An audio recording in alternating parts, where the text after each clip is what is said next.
Hi guys, I just wanted to come back to you again and tell you a little bit more of my testimonies that God uses me for Virtue House Ministries.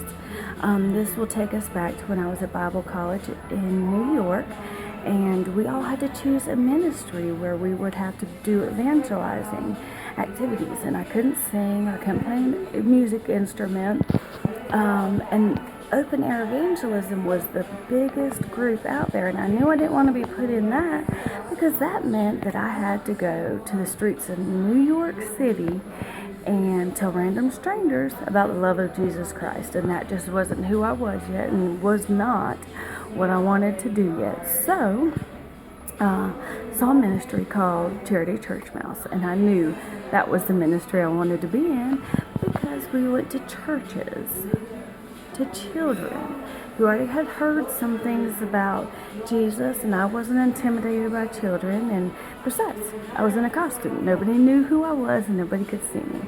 So as I went to sign up for that ministry, I found out you had to be 5'2" to fit into the costumes.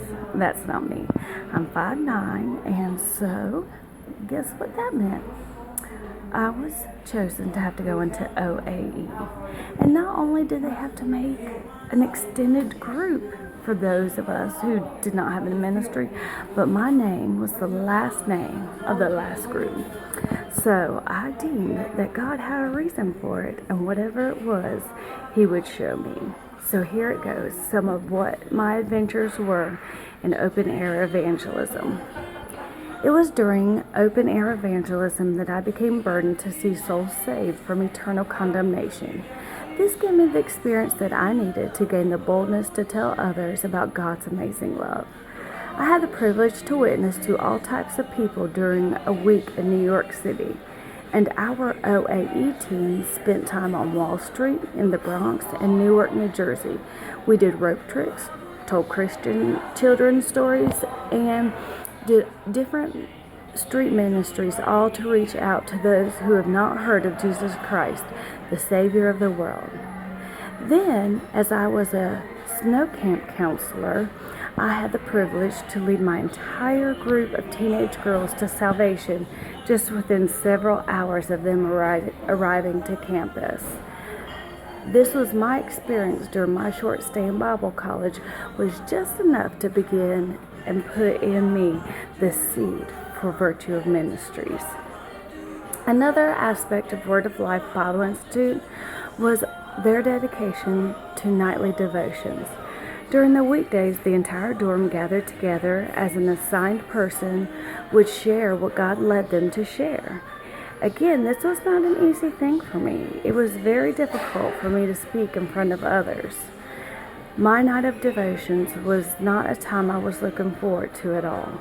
And as it drew closer, I became panicked, and I did not feel God directed me to speak in a normal devotional type topic as the other girls had done. And this scared me. But it was at this time in my life that God showed me the value of my personal testimony. God directed me to share with the girls how He was working in my life and how God had supplied my every need, and most importantly, how God became the number one person in my life. This started my ministering opportunity.